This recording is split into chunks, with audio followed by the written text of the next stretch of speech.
livro onde de tempos em tempos levantavam-se líderes para governar a nação de Israel. Só que é um livro que começa trazendo já um pano de fundo de uma crise de identidade.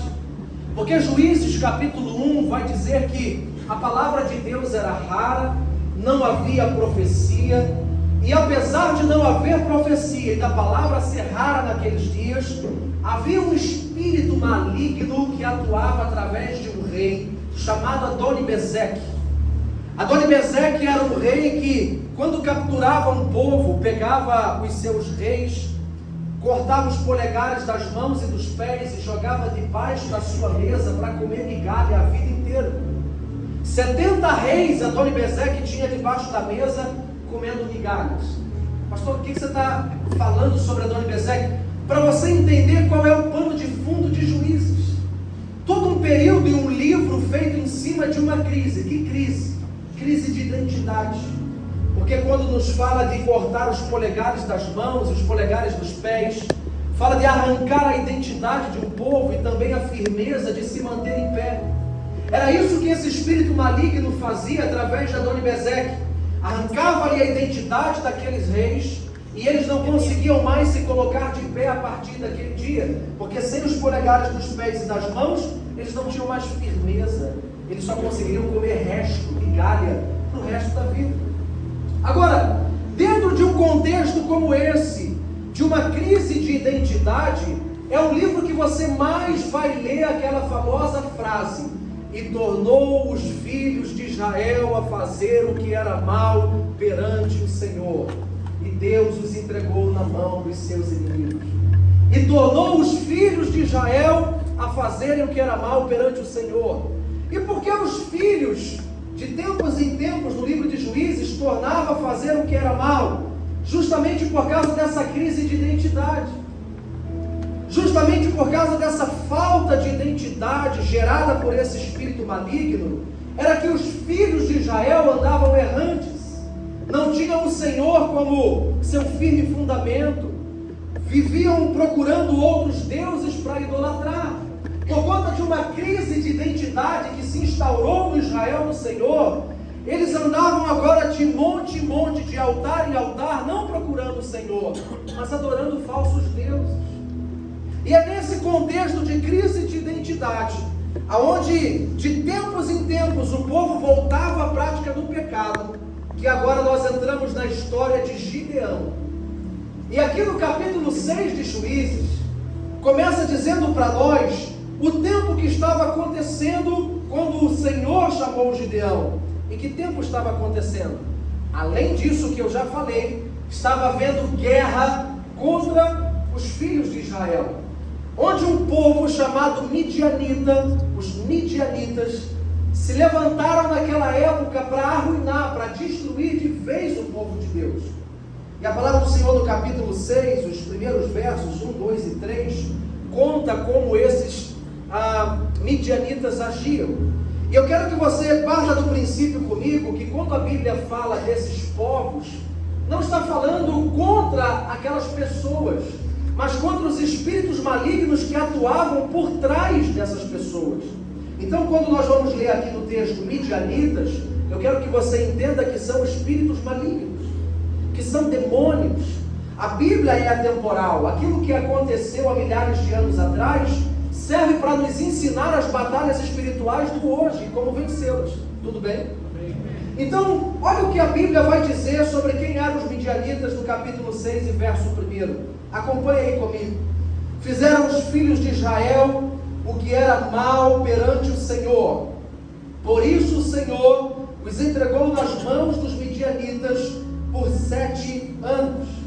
Prevalecendo o domínio dos Midianitas sobre Israel, fizeram estes para si, por causa dos Midianitas, olha o que os filhos de Israel fizeram. Fizeram eles para si o quê? As covas que estão nos montes, e as cavernas, e as fortificações, porque cada vez que Israel semeava, os Midianitas e os Amalequitas, como também os povos do Oriente, subiam contra ele. E contra ele se acampavam, destruindo os produtos da terra até a vizinhança de Gaza. e não deixavam em Israel sustento algum, nem ovelhas, nem bois, nem jumentos. Olha o que esse povo fazia. Os midianitas oprimiam o povo de Deus, fazendo o quê? Eles não vinham contra o trabalho, eles não impediam o povo de Deus de trabalhar, eles deixavam até o povo de Deus semear, plantar, trabalhar, eles até permitiam. Mas na época da colheita, que o povo ia se alegrar com os frutos, os midianitas roubavam a alegria da colheita, a alegria de colher o que se plantou com tanto suor, com tanta lágrima. Fala de espíritos malignos que não nos impedem de trabalhar, eles até aumentam o nosso trabalho, mas eles, na hora em que nós vamos colher os frutos da terra, ou entrar naquilo que o Senhor tem para as nossas vidas, meio que trabalham para roubar a alegria da plantação, a alegria da colheita do que Deus tem nas nossas vidas. E a palavra do Senhor compara esse povo como um enxame de gafanhotos, como se fossem muitos gafanhotos que se acampavam ao redor dos filhos de Deus e pressionavam a mente deles. Espíritos malignos que tentam oprimir o emocional, roubar a alegria. É meio que aquele sentimento de: eu trabalho dia e noite e parece que não estou colhendo, eu trabalho o ano inteiro e parece que não estou frutificando, eu trabalho a semana inteira e parece que não está dando certo, e a angústia só aumenta. E não é falta de trabalho, porque o trabalho até tem, o suor do rosto até tem, mas parece que tudo que eu colho eu coloco num saco furado. E quando eu tento guardar alguma coisa, quando eu tento adquirir alguma coisa, parece que não dá certo. Um sentimento de roubo de alegria, em que parece que a gente só serve para poder trabalhar e dormir, dormir, trabalhar, comer, trabalhar e dormir, dormir, trabalhar e comer, dia após dia, dormir, trabalhar e comer, pagar conta, dormir, trabalhar, pagar conta, comer, e só.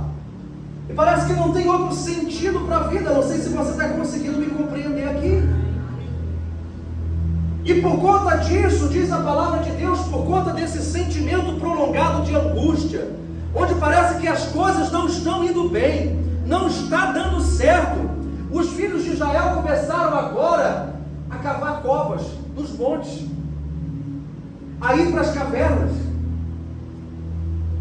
e a criar fortificações. E quando a Bíblia vai falar de covas, vai falar de caverna e vai falar de fortificações, tem um significado por trás disso. Que significado tem? A gente já viu os montes na Bíblia de alguém indo para poder adorar a Deus, buscar o Senhor, ver fogo cair do céu. Agora sair no monte para cavar cova, para se esconder. Agora você ir para uma fortificação, e quando fala de fortificação, eu me lembro do texto da palavra de Deus de Coríntios, que fala sobre fortalezas na mente, sofismas na mente. As armas da nossa milícia são poderosas em Deus para anular sofismas e levar toda fortaleza de pensamentos cativa à obediência de Cristo. Lembra disso? É como se pela angústia prolongada de não ver uma colheita, de não ver a alegria daquilo dando certo, é como se a gente fosse criando agora sofismas da nossa mente, de que a vida é isso mesmo, de que nascemos para isso mesmo, de que não existe nada diferente além disso, de que evangelho é isso mesmo, igreja é isso mesmo, ministério é isso mesmo, casamento é isso mesmo. E parece que o povo vai se acostumando a viver de caverna em caverna, de cova em cova, de fortaleza em fortaleza, quando na verdade o Senhor te chamou para viver de glória em glória, de fé em fé, rompendo sobre a face da terra. Mas é como se esses espíritos, imagina a cena, acampados como gafanhotos ao redor dos filhos de Deus. No tempo da colheita, vem e saqueia e ceifa e não permite chegar até você a provisão do Senhor. É como se eles trabalhassem para atordoar. E eu me lembro lá em Apocalipse, quando a palavra do Senhor diz, por favor, vai comigo nos textos, pelo menos na tua mente, no teu coração, lá no período da tribulação, lembra? Quando a palavra do Senhor diz que vai ser liberado sobre a face da terra gafanhotos com a intenção de atormentar os homens. Durante 6 meses eles vão atormentar os homens vão procurar a morte, mas a morte vai fugir deles. Olha que tormento! É uma dimensão de tormento que parece que nem para morrer você consegue, nem para pôr fim na própria história. Consegue entender a dimensão do sofrimento, a dimensão da dor, da angústia? Agora, esse espírito maligno, os amalequitas, os midianitas e os amalequitas, eles se levantaram especificamente contra um território específico de Israel que talvez você não se atentou. O próprio Gideão era filho dessa tribo. Sabe que tribo que os midianitas se levantaram contra? Contra a tribo de Manassés e de Efraim. Pastor, o que tem a ver uma coisa com a outra? Eu preciso te levar a saber quem era Manassés e Efraim, para você saber o porquê que esses espíritos tentam atacar esse território, essa área da nossa vida. Gênesis capítulo 41, abra comigo. Gênesis capítulo 41 e o verso 51. Olha quem era Manassés e Efraim, filhos de José do Egito. Gênesis 41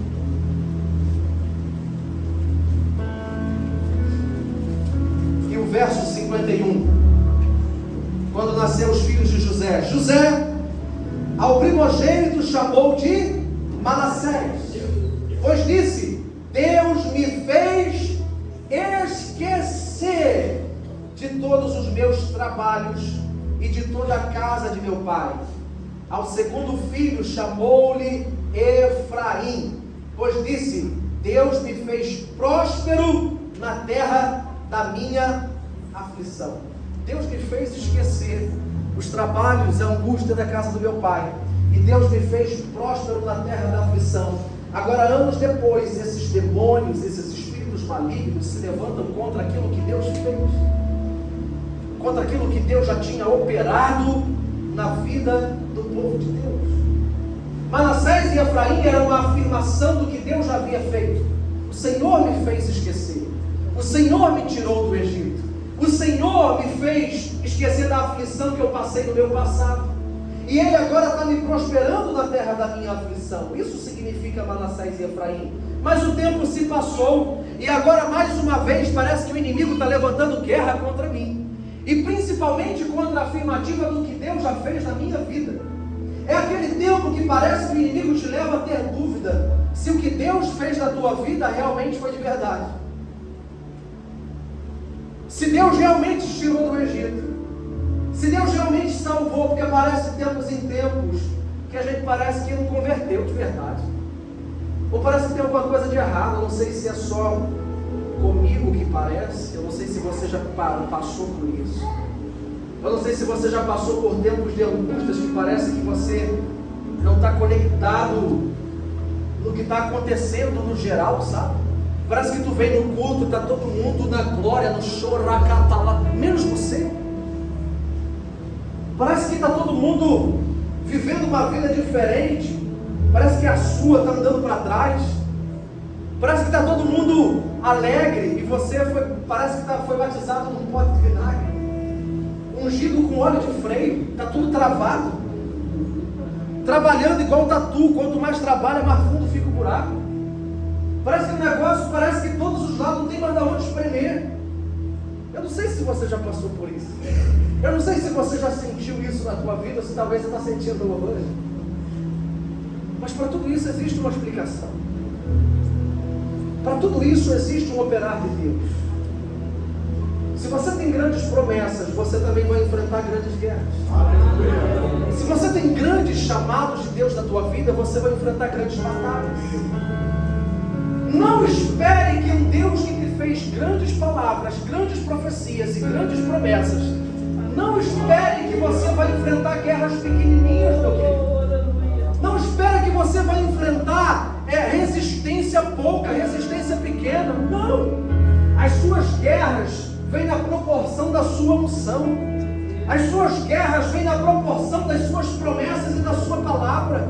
E se Deus te deu uma palavra para abalar uma cidade, meu amigo, não espera guerra contra demônios, espera guerra contra principados.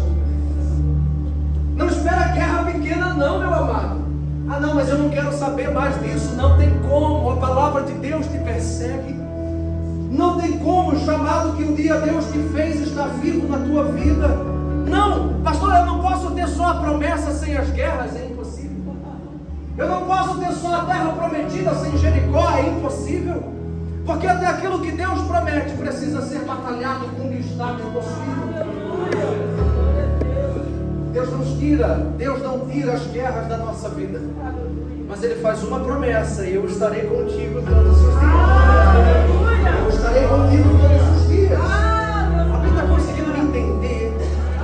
Eu vou estar com você todos os dias nas suas casas. Não tenha medo, eu não vou te livrar delas, mas eu vou passar com nelas com você. Ai, meu Deus!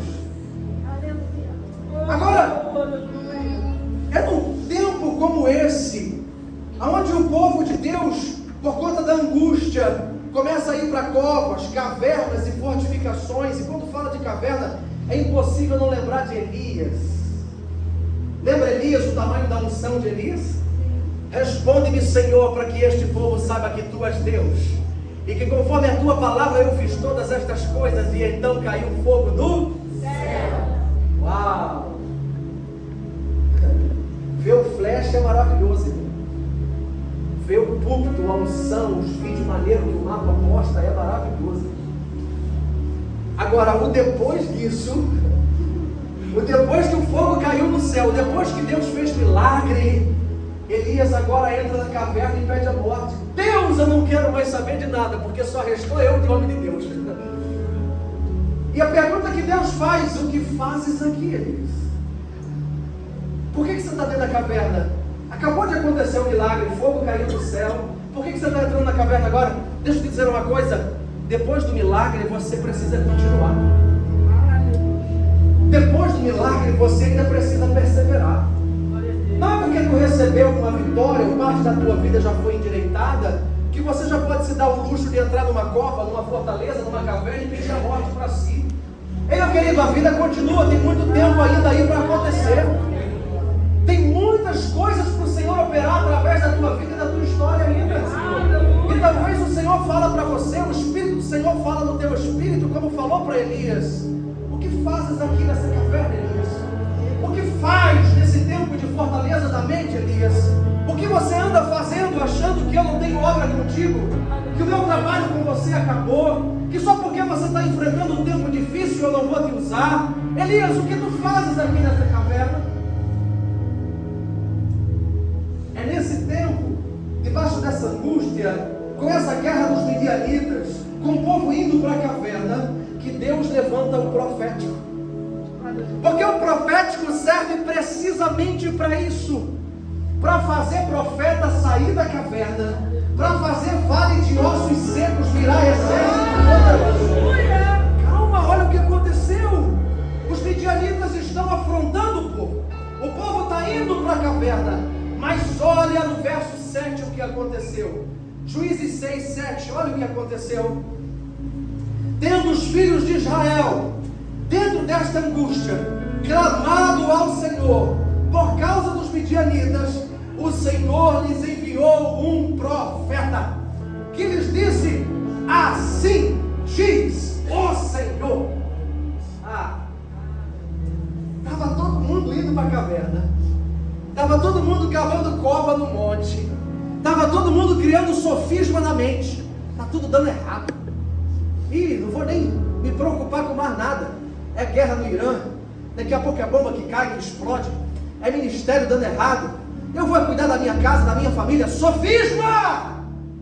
Fortaleza que quer te isolar do corpo de Cristo. Não caia nessa mentira. Aí Deus levanta de repente, o povo começa a sentir o peso da algema. E sabe como Deus faz para libertar alguém? Te permite sentir o peso da dor. Sabe como Deus fez para libertar o povo do Egito? Permitiu o povo sentir o peso da algema e da chicotada nas costas.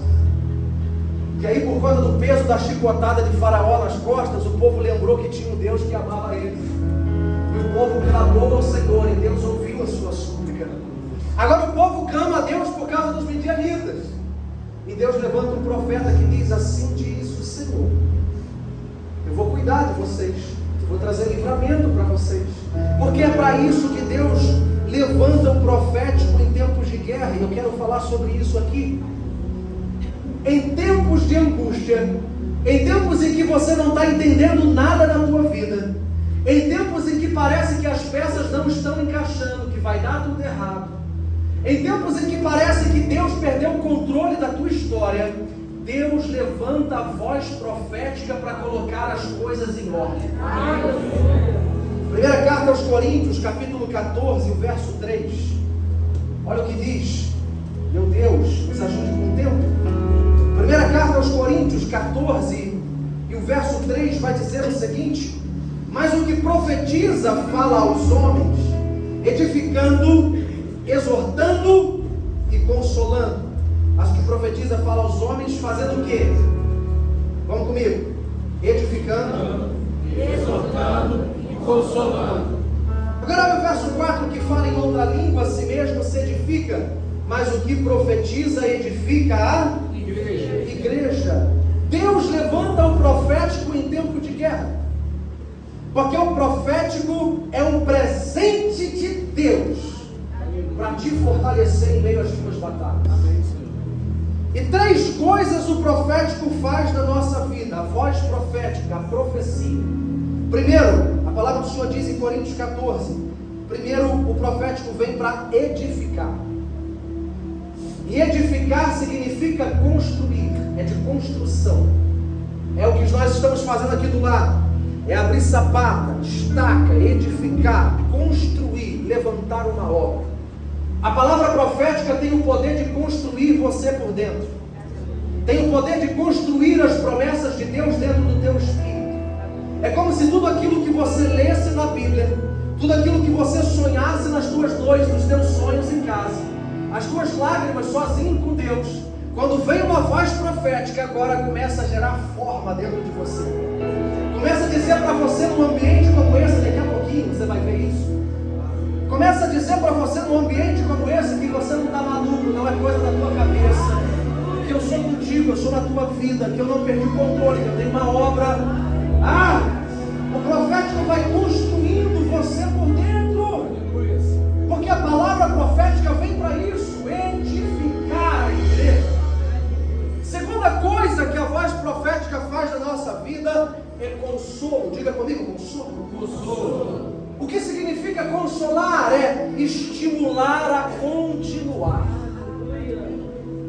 É quando você está mal consigo mesmo, sabe? Triste porque você pecou, triste porque você errou, triste, se sentindo o vice-treco do subtroço, a coisa que não faz sentido, sabe? Uma porcaria, eu não vou nem no culto hoje, que eu não quero encontrar com ninguém.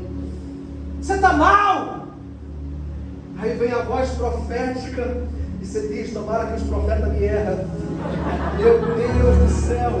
E você acha que você vai tomar uma bambuzada de Deus. Já viu? Já pensou? Quem nunca, irmão? Passou alguém no espírito de profecia, você diz: meu Deus me erra. Você acha que você vai tomar uma bambuzada de Deus, e de repente vem a voz do Senhor, coloca a mão em você e diz: filho, eu te tomo pela tua mão direita.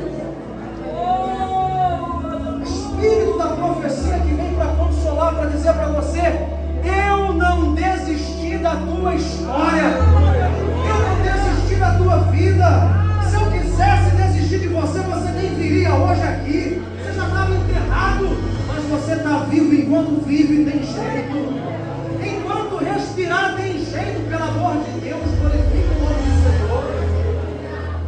Meu Deus do céu, consolar e dizer para você: você não está entendendo agora o processo que o teu casamento está vivendo, mas eu sou o Senhor que te dá graça.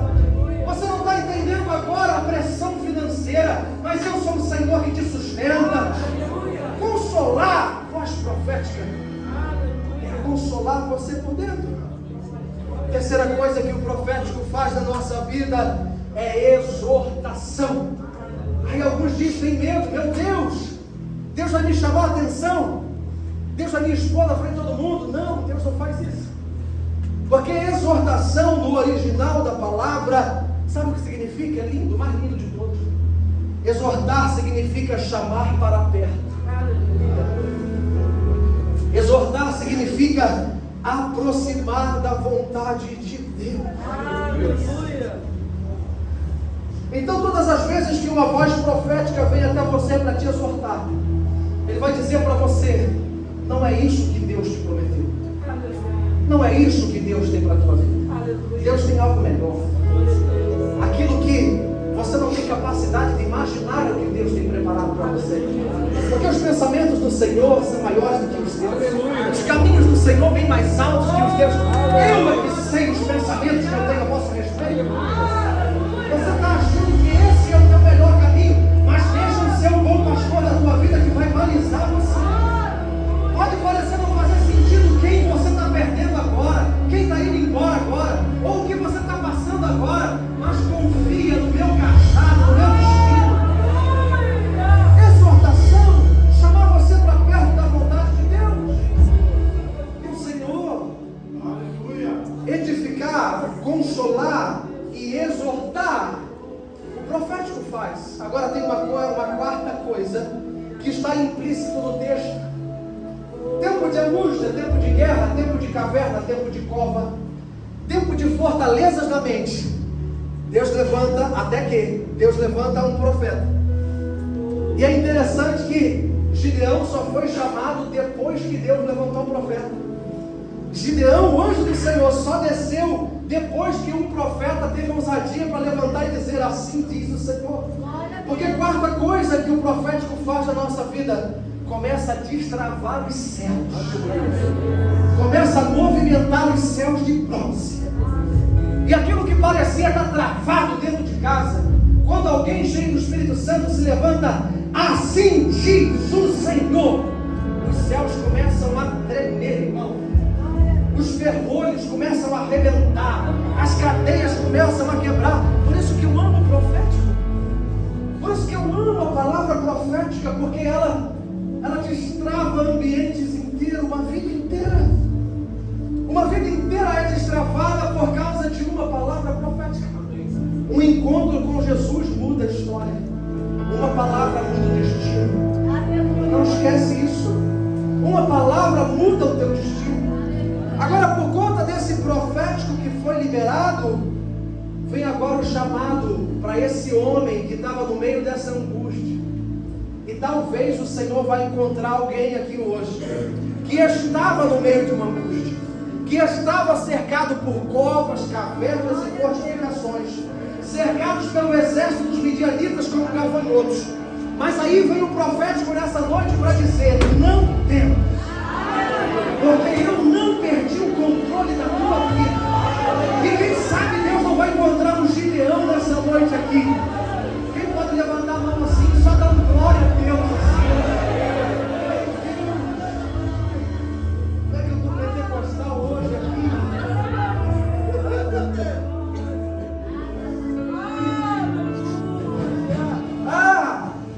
Aí, depois desse tempo, bem feito para quem não veio do culto. Bem feito para quem não veio. Mas voltando. Aí, depois que vem esse profético que rasga os céus, que traz a palavra do Senhor, que movimenta, que destrava, vem essa parte que nós lemos no início. O anjo do Senhor aparece então a Gideão. Só que Gideão estava tanto tempo vivendo um tempo de angústia, de covas, cavernas e fortificações. Não se esqueça dessas três coisas, que quando o Senhor aparece para Gideão, ele nem sabe mais que é Deus falando com ele.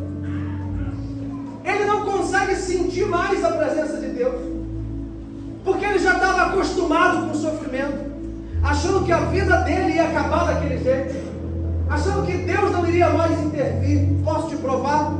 Olha o que acontece aqui, verso 13, olha o que acontece no verso 13, olha na sua Bíblia aí, Juízes 6 e o verso 13. O Senhor apareceu, na verdade vamos do verso 12, olha o verso 12. Então o anjo do Senhor lhe apareceu e lhe disse o quê? O que o anjo disse? Tá, pede perdão que você não está vendo a Bíblia. Pronto, já foi perdoado. Agora vê o verso 12, por favor. Então o anjo do Senhor lhe apareceu e disse o quê? Participa comigo, por favor. Ele disse: o Senhor é contigo, homem valente. Olha aqui no verso 13, Gideão respondeu-lhe Gideão: ai, Senhor meu, se o Senhor é conosco, por que nos sobreveio tudo? Só que eu e você sabemos, no português, que quando nós queremos nos referir a Deus, nós colocamos a letra maiúscula.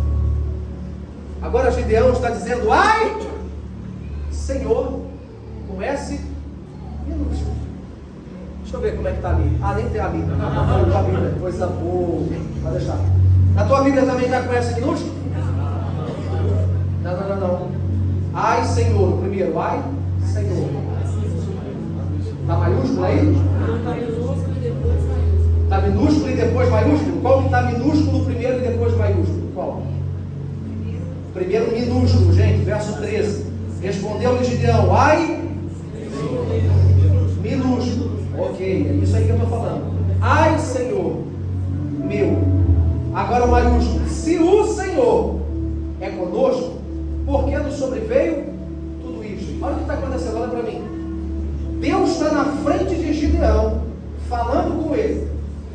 E ele está dizendo para esse Senhor que está na frente dele, como se fosse um homem qualquer, dizendo: ai, Senhor, com essa minúsculo. Se o Senhor, achando que Deus está lá no céu, é conosco, por que nos sobreveio tudo isso? Deus está na frente do cara. O próprio Senhor está na frente do cara falando com ele e ele não consegue perceber que é Deus. Ai, Senhor. Falando como se fosse uma pessoa, um senhor talvez de idade, talvez importante, mas com essa minúscula, para se referir que ele estava falando como um homem qualquer. Sabe o que eu lembro? Eu lembro, é impossível não lembrar, de Lucas 24, quando os discípulos estavam a caminho de Emaús. E o próprio Jesus aparece do lado daqueles dois, do qual alguns chamavam Cleopas. E Jesus começa a conversar com os dois, e os dois começam a conversar com Jesus como se fosse um homem qualquer. E Jesus pergunta: por que vocês estão tão abatidos, tão tristes? E os dois perguntam para Jesus sem saber que era Jesus. Só o Senhor que não estava por aqui nesses dias? Só você que não está sabendo o porquê que a gente está triste? E eles estavam caminhando, Jesus morto dentro, Jesus vivo do lado de fora, você já sabe disso. Mas os olhos, diz a palavra do Senhor, estavam como que impedidos de perceber que era o Senhor. Fala de um estágio da nossa vida que, quando nós nos atentamos mais às tribulações, aos problemas, às perseguições, às lutas e às batalhas, nós não conseguimos perceber o que Deus está falando conosco. As distrações, a montoeira de problema para resolver, que nos rouba do nosso secreto, do nosso quarto de oração, do nosso acordar meia hora mais cedo para ler o provérbio do dia, o salmo, o livro de Mateus, o evangelho, que nos priva daquele momento gostoso de adoração, que você para tudo, fecha a porta do quarto, bota o som lá no volume máximo e chora, porque agora é tanta correria, tanto problema, que eu não consigo mais ouvir Deus. Eu acho que Deus não está falando, mas na verdade Deus está falando o tempo todo. Nós que, como um rádio que não está sintonizado, não está conseguindo ouvir o que Deus está falando. Aí agora o próprio Senhor, o próprio Jesus aparece para Gideão: Deus é contigo, homem valente. Imagina se você está lá trabalhando, no teu trabalho, no que você faz hoje, e de repente aparece o próprio Senhor para você, em figura humana, e diz: Deus é contigo, homem valente. Imagina. Será que a gente tem capacidade de perceber? Imagina se Deus entra no teu trabalho. Imagina se o Senhor aparece para você e diz: Deus é contigo. Não temas, eu sou na tua vida. O controle ainda está nas minhas mãos. É o que está acontecendo com Gideão, mas ele não consegue perceber. Porém, algo acontece em que os olhos dele é aberto. Porque o que acontece? Verso 14. Olha o que diz: então se virou o Senhor para ele e disse: vai nessa tua força e livra Israel da mão dos midianitas. Vai nessa tua força. Repita comigo, vai nessa tua força. Vai nessa tua força. É o que o Senhor estava dizendo para ele o seguinte: quando o Senhor vira para ele, o Senhor estava debaixo do carvalho, ele estava malhando trigo no lagar. Primeiro ele diz: o Senhor é contigo, homem valente. Ele diz: ah, Senhor meu, se o Senhor é conosco, por que aconteceu isso tudo? Quando ele questiona, Deus vira para ele e diz: vai nessa tua força. Em outras palavras, o vai nessa tua força tem a mesma expressão que Jesus usava quando alguém que não desistiu no meio do processo vinha se humilhar até ele pedindo uma cura. Lembra da frase que Jesus falava? Para alguns, não para todos. Para alguns que perseveravam, Jesus dizia assim: vai-te, a tua fé te salva. Não foi para todos que Jesus falou isso, foi para algumas ocasiões específicas, de pessoas, se você pegar os textos, pessoas que sofreram anos, como a mulher do fluxo de sangue dela, 12 anos estava enferma, 12 anos, já era para ter desistido, já era para ter aberto mão de continuar na igreja, no ministério, em acreditar em pessoas, já era para ter desistido do sofrimento. Mas ela agora ouviu que o Jesus estava passando por ali.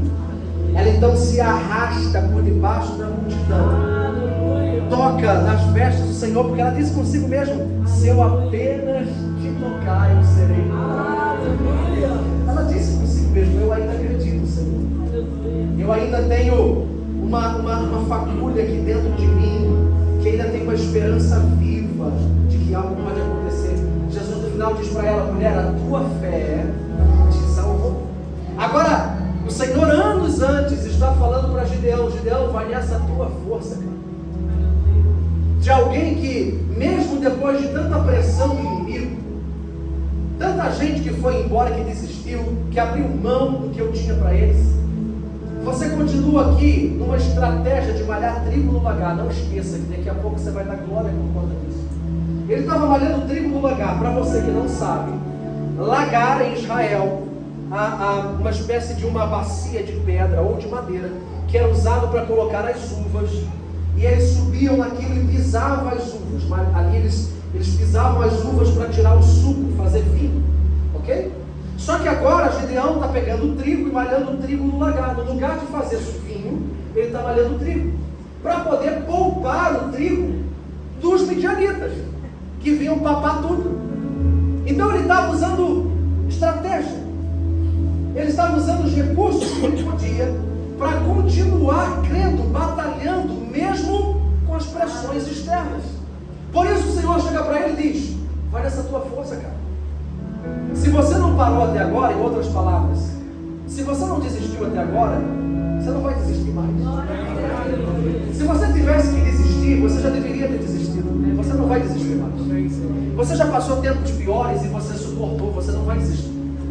Você já passou tempos mais terríveis e você não desistiu. Não vai ser agora que você vai parar. Vai nessa tua força, homem valente, eu sou contigo. Ele disse: o Senhor é comigo, por que está acontecendo isso? Ah, Gideão,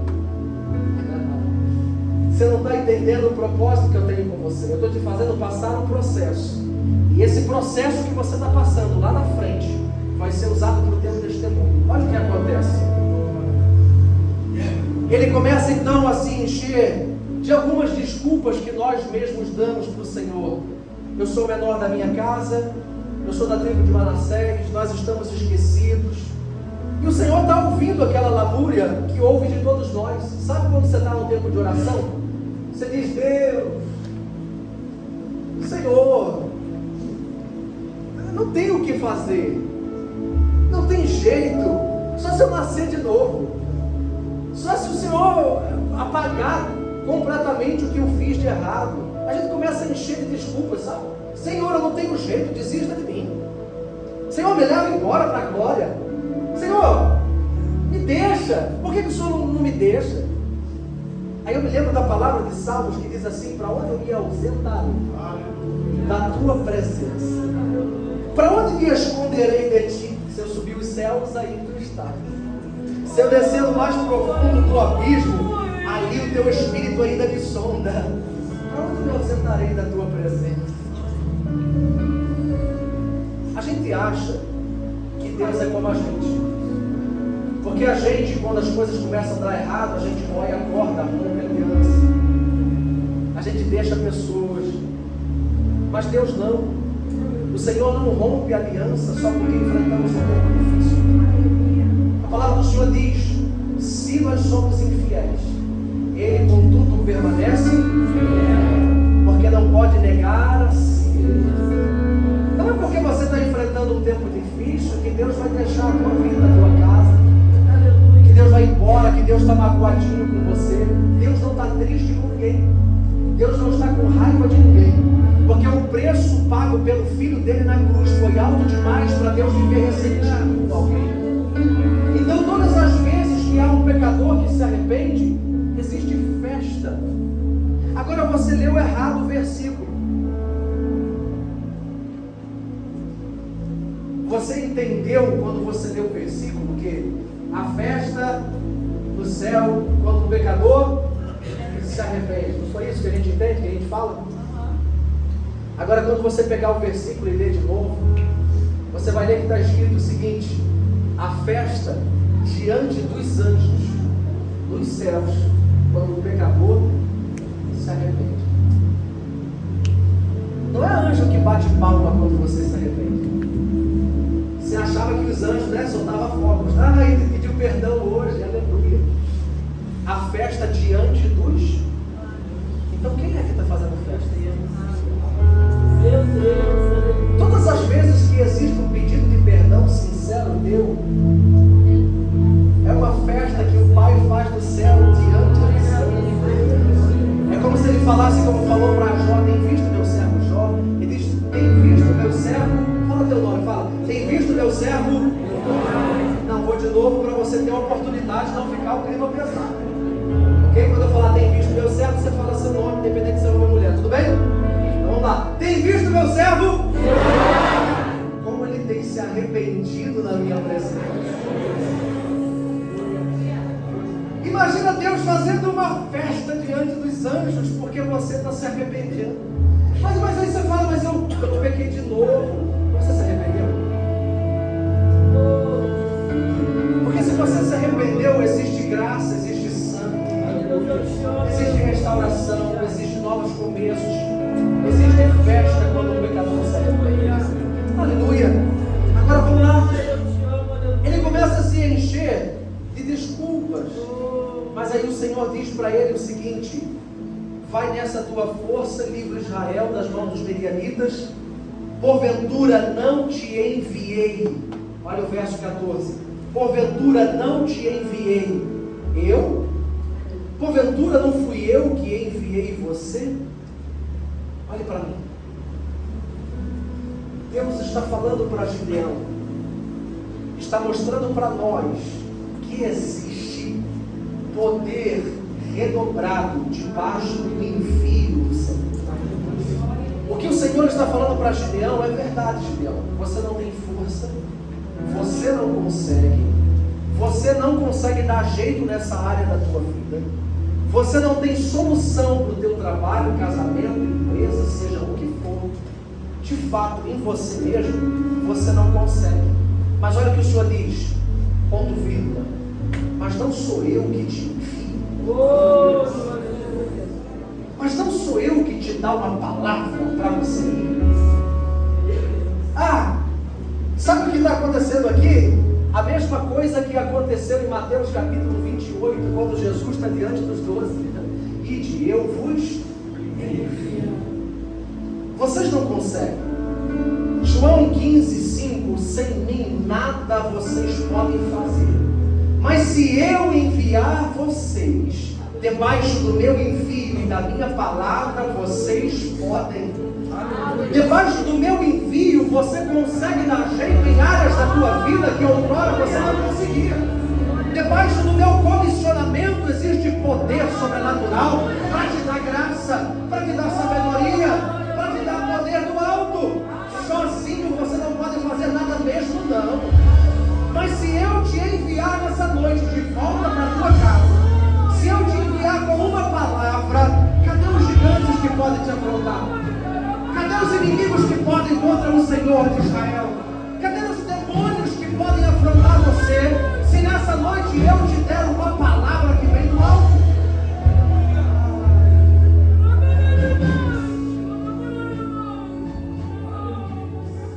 Por isso, você precisa de uma palavra. Até então, Gideão só tinha medo. Agora, Gideão, apesar do medo, tem uma. Não sou eu que te envio. Senhor, as coisas lá no trabalho estão difíceis, Senhor. Não sou eu que te envio. Senhor, as coisas da faculdade parece que está terrível. Não sou eu que te envio. Senhor, eu não tenho estratégia mais para lidar com meu marido. Não sou eu que te envio. Não tenho.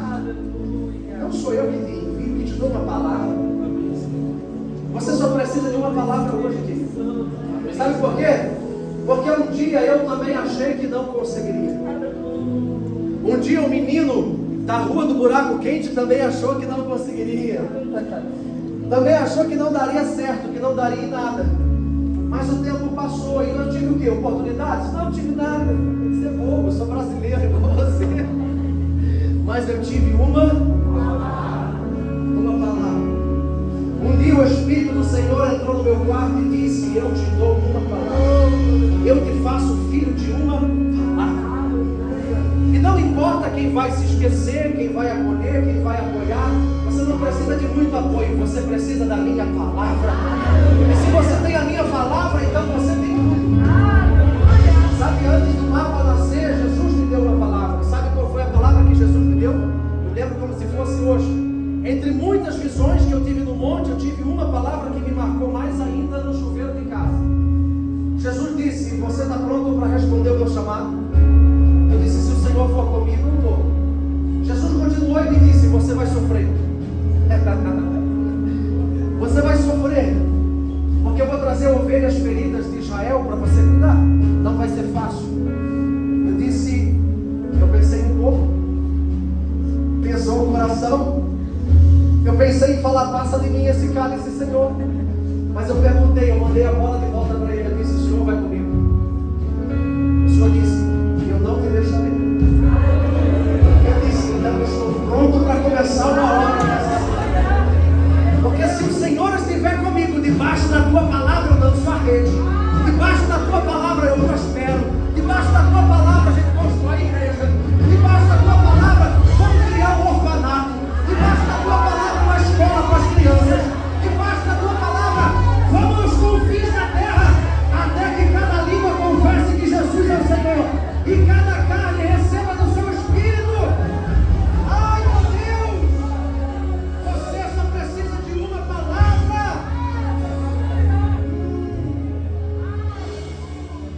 Você só precisa de uma palavra. Diga para alguém: você só precisa de uma palavra. Não seja profeta comigo. Abra tua mão assim pro alto, ó. Bate na mão de alguém e diga: você precisa de uma palavra. Para outra pessoa, diga: Deus está te dando uma palavra. Para outro ainda diz: hoje é noite de uma palavra. Ai, meu Deus do céu. Meu Deus do céu. Aí sabe o que acontece? Depois que o Senhor diz para ele: Gideão, sou eu que te envia. Não temas. Sabe qual é a primeira coisa que Gideão tem que fazer?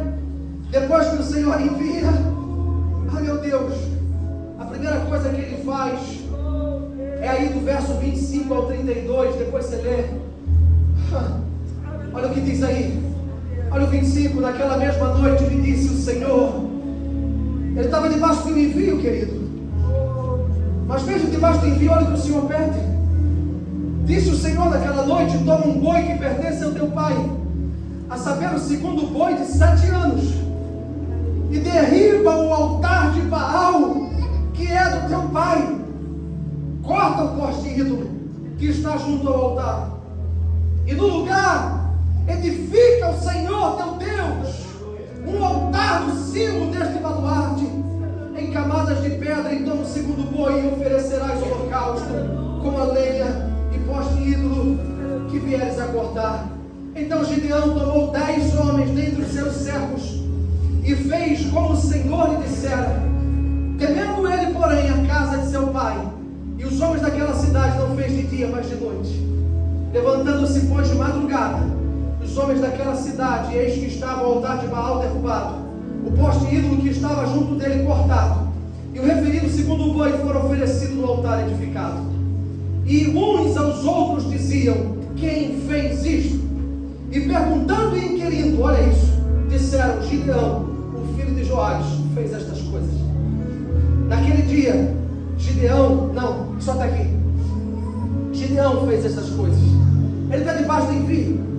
E o Senhor diz para ele agora de noite: Gideão, vou te usar, cara.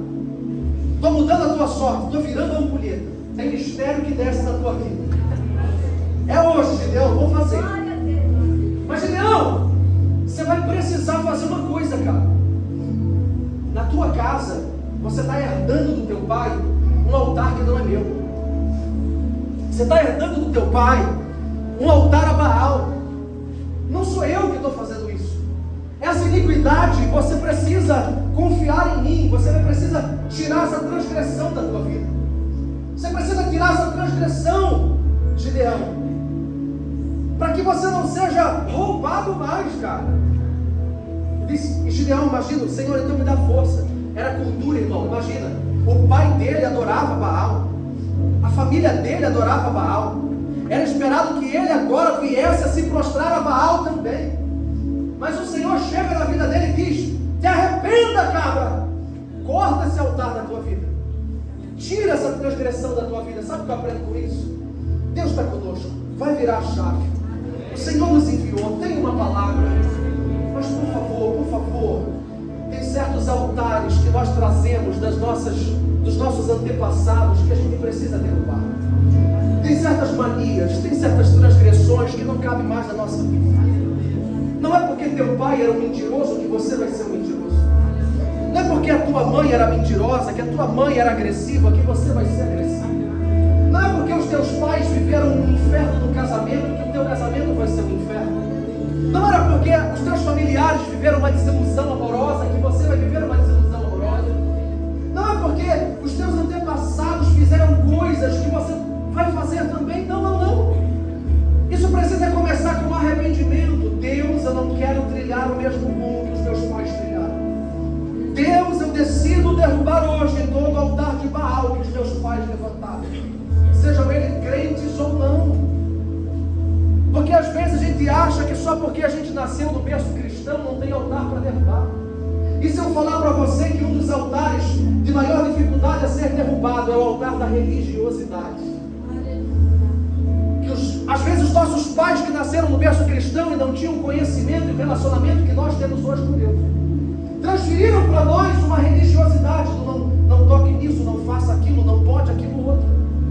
E isso meio que padronizou a tua alma num complexo, num fragmento de alma de religião, onde você não consegue se relacionar com Deus como pai, mas como general de guerra, que te cobra coisas, e quando você erra, é por isso que você pensa em fugir da igreja.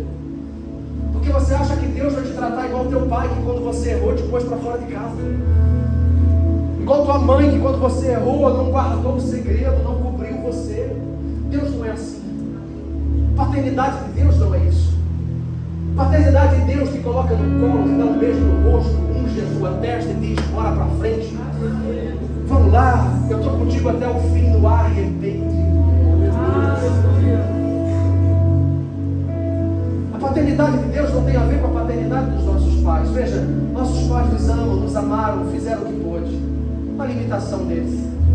Mas eu não posso parar na ferida dos meus pais. Você não pode parar na ferida dos teus pais. Você não pode aceitar mais. Eu estou. Não, você não está não. Igual não está não. Você pode fazer diferente na tua casa. Você pode levantar um altar de adoração na tua casa como você não teve na tua infância. Você pode ser herói para os teus filhos hoje. E não é sendo perfeito, é sendo autêntico, é sendo sincero, é deixando os teus filhos ver as tuas lágrimas de desespero, que você não sabe o que fazer, mas pelo menos a oração não falta na tua casa, não falta azeite na tua casa. Mãe, o que nós vamos fazer? Não sei, meu filho, vamos orar e Deus proverá. Pai, o que nós vamos fazer? O pai ainda não sabe, mas eu vou orar ao Senhor nessa noite. Legado de buscar ao Senhor. Eu derrubo o altar a Baal e eu levanto o altar ao Senhor na minha casa. A minha casa vai ser diferente, a minha família vai ser diferente. Aleluia. Derruba o altar. Aí sabe o que Gideão faz? Meu Deus do céu, ele estava com medo. Ele chama 10 amigos, viu o texto? E diz: vão comigo derrubar o altar do meu pai? Chama os 10 vai com o Gideão, desce a marreta no altar de Baal, derruba. No dia seguinte, todo mundo começa a apertar: quem fez isso? Quem fez isso? Quem fez isso? Quem fez isso? Aí depois falaram: foi Gideão. Quem foi que falou? Os amigos. Quem você acha que falou? Os 10 que ele levou.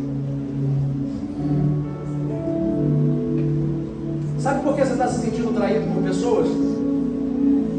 Porque você está terceirizando a missão que Deus te deu para elas. As pessoas não têm capacidade para a missão que te confiou, ela tem a missão delas. Aí Gideão pega pessoas que não tinham nada a ver com a missão que Deus deu, bota do lado e diz: vamos derrubar? Vamos, estou contigo. Mas depois que o calo aperta, são os primeiros a falar: foi ele.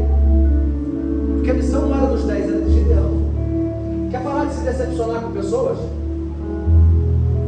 Faça o que Deus te mandou fazer e não terceiriza.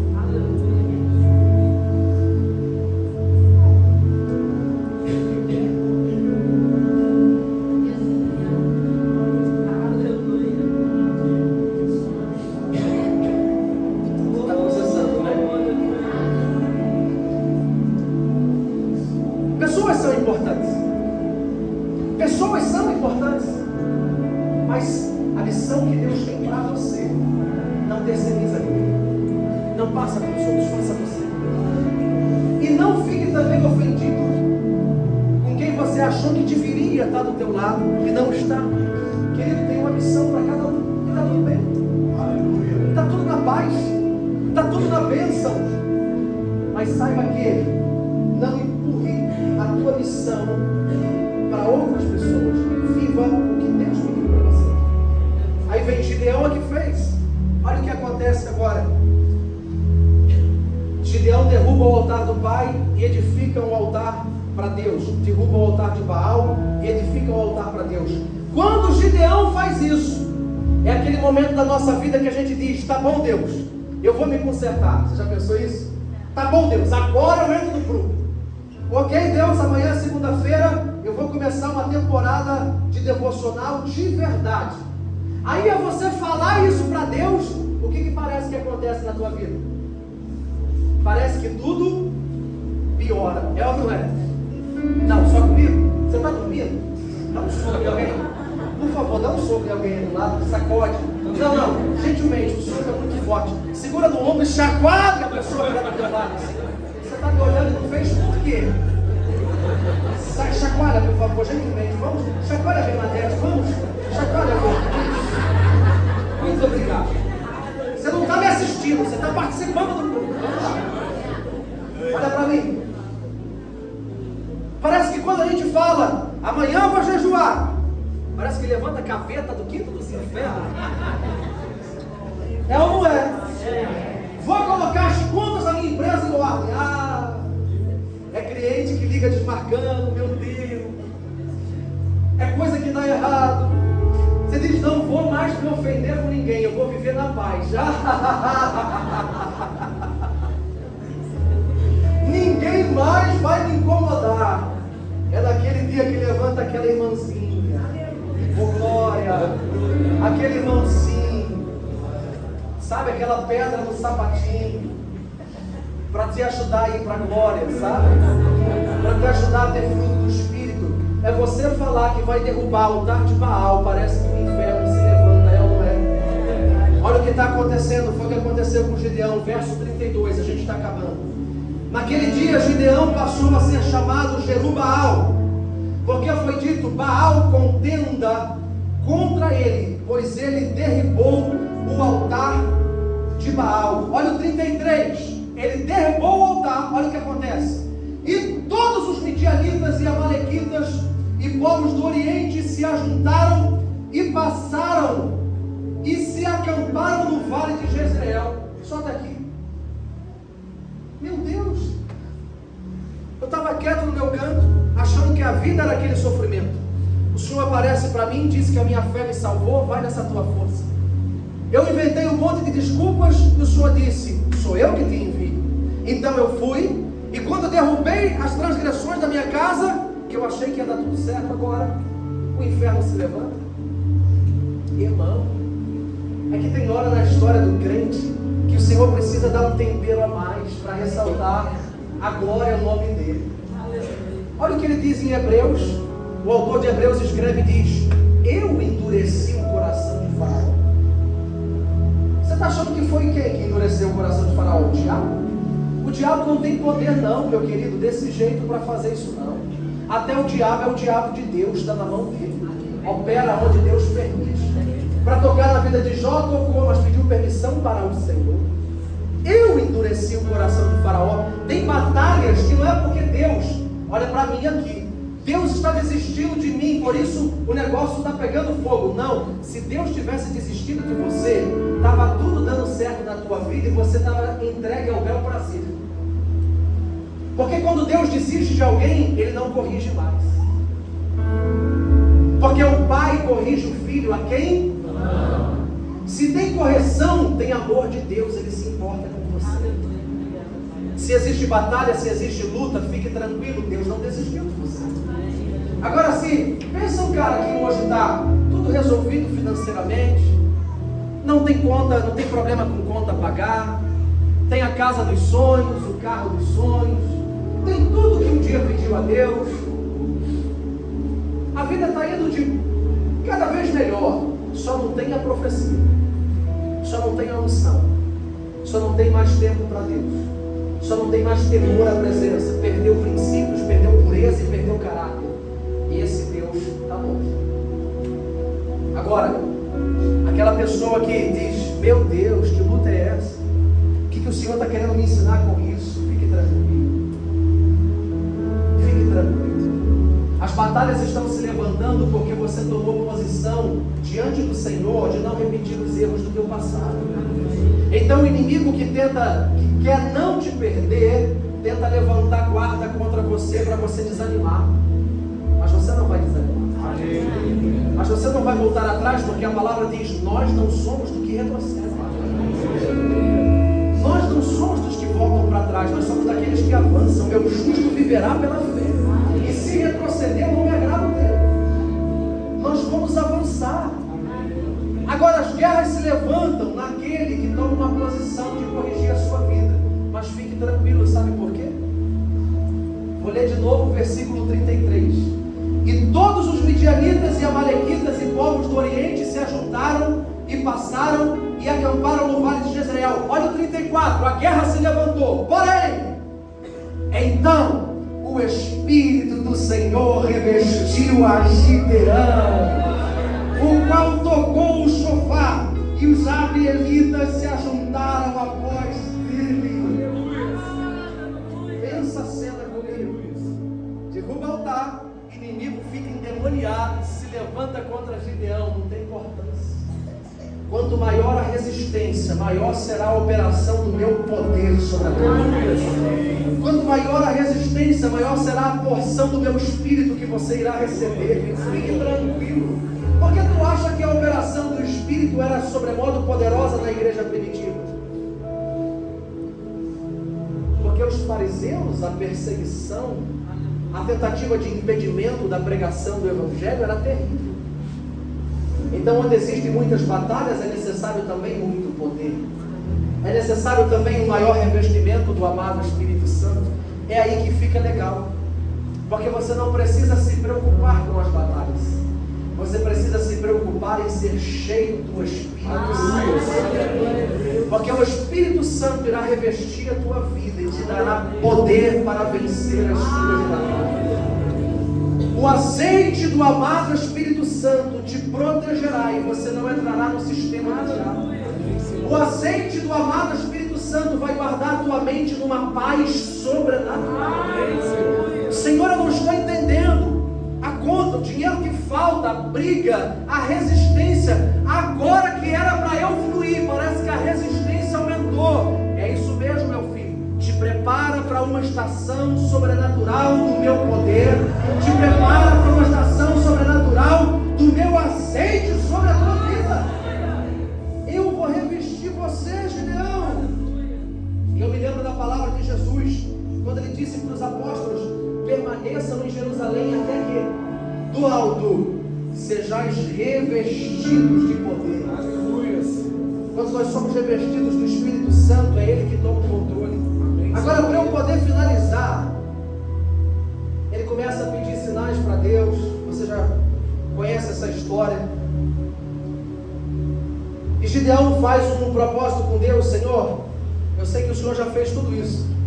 O Espírito acabou de revestir ele, ó. Ele está cheio do Espírito Santo. E agora nos versículos seguintes ele vai dizer: Senhor, se eu colocar uma lã no meio do terreno, faz com que ela fique molhada e o terreno em volta seco. Pois não, meu filho, eu faço. Senhor, não fique irado. Agora eu te peço o contrário, que a lã fique seca e o terreno do lado molhado. Lembra disso, o sinal que ele pede? O que Gideão está fazendo? Ele está pedindo confirmação para saber se Deus era com ele? Porque Deus já havia deixado claro que Deus era com ele. Por que ele está pedindo um sinal agora? Porque ele acabou de ser revestido do Espírito, tocou a trombeta e o povo chegou perto. Quando o povo chega perto, ele está dizendo: mostra para o povo que o Senhor é comigo. Porque eu já sei que o Senhor é comigo, mas eu preciso da aprovação das pessoas, Senhor. Eu preciso que as pessoas me aprovem. Eu tenho chamado e sei que eu tenho. Mostra para eles agora que o Senhor é comigo. E o Senhor fez, porque o Senhor ama. Mas sabe qual é o problema? As pessoas que vêm por sinal não ficam em tempos de guerra. As pessoas que vêm por aprovação, meu Deus, as pessoas que vêm, a gente prega para nós de vez em quando, né? As pessoas que vêm por sinais e maravilhas, quando vem tempos de guerra, são as primeiras a serem retiradas. Olha o que acontece. Deus fez o sinal que Gideão pediu, mas quando ele está indo para a batalha, para Deus da vitória, disse o Senhor a Gideão, verso 2 do capítulo 7, disse o Senhor a Gideão: é demais o povo que está contigo. Para eu entregar os midianitas nas tuas mãos, Israel poderia se gloriar contra mim, dizendo: a minha própria mão livrou. Gideão, manda esse povo embora. Só vai ficar quem tem propósito. Aleluia. O que eu quero dizer para você é o seguinte, irmão: não se mova por sinais e aprovação dos homens. Aleluia. Não se mova por sinais e aprovação das pessoas. Não queira ser celebrado por conta dos sinais de Deus na tua vida, mas por conta de propósitos, de alianças eternas que o Senhor tem para você. Aleluia. As pessoas vão embora, ficam só 300 com Gideão. Agora eu encerro com chave de ouro. Gideão ainda com medo. Olha o que o Senhor diz. Então o Senhor disse a Gideão, verso 10, Juízes 7:10, para a gente fechar.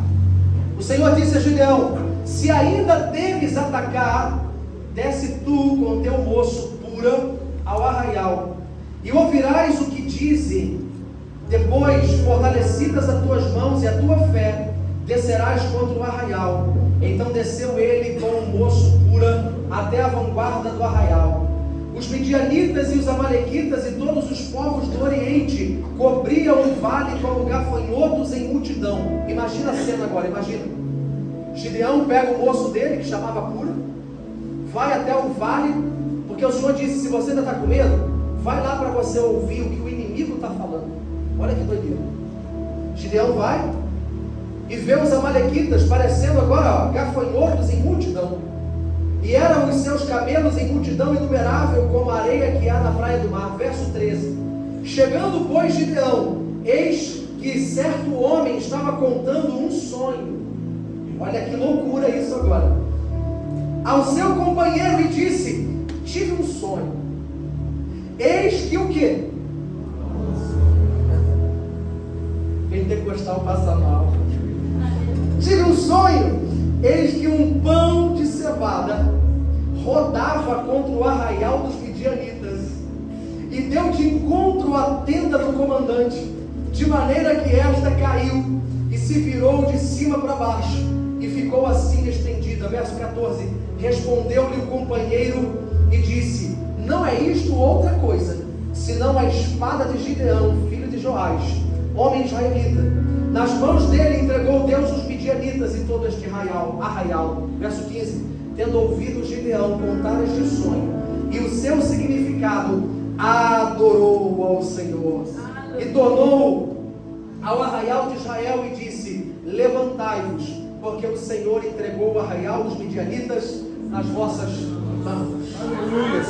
O final da história foi que ele pegou 300 homens com um vaso, com uma tocha dentro, trombeta do outro lado, e ele disse: a estratégia é a seguinte, a gente vai subir, quando eu falar, a gente vai tocar a trombeta, quebrar o vaso, e a gente vai gritar pela espada do Senhor e pela espada de Gideão. E os midianitas lá no arraial ficaram assombrados, porque o Espírito do Senhor fez com que eles começassem a se matar. Aquela multidão de gafanhotos, tudo começou a se matar agora. E Gideão nem teve que pelejar, foi o Senhor que pelejou por ele. Mas sabe o que eu acho interessante? O sonho do midianita. O midianita disse: eu tive um sonho, eu vi um pão de cevada. Que pão de cevada é esse? Esse pão de cevada não é outra coisa senão Gideão. Opa, o pão era Gideão? É, só que Gideão, no começo do chamado, ele estava sendo malhado num lagarto, sendo pisado. O trigo ainda estava em processo. Ele não estava entendendo o toque do oleiro, meu Deus, naquele trigo que o despedaçava, que o esmiuçava. Mas ele foi passando pelos processos da rejeição, pelos processos de Deus tocando o coração dele, pelos processos de Deus operando no interior dele. Ele foi formado. Agora ele não é apenas trigo, ele já é um pão de cevada. Ele passou pelo processo. Ele está pronto para receber agora o chamamento do Senhor e viver o que Deus tinha para a vida dele. O pão de cevada que o midianita viu nada mais é do que o processo completo na vida de Gideão. Agora pasmem, pão de cevada era uma mistura de alguns grãos de cevada com um pouco de trigo. E era o pão mais barato que tinha da época. Era o pão dos pobres. Em outras palavras, o midianita está dizendo: um pão de cevada que é dado para mendigo, que é dado para gente pobre, vai desbaratar todo o exército do comandante dos midianitas? Vai. Sabe por quê? Eu termino com 1 Coríntios capítulo 1, bota na tela isso, por favor. 1 Coríntios capítulo 1 e o verso 27. Por que o pão dos pobres, o pão de cevada, o mais humilde tem esse poder? Pelo contrário, Deus escolheu as coisas loucas do mundo para envergonhar os sábios, e escolheu as coisas fracas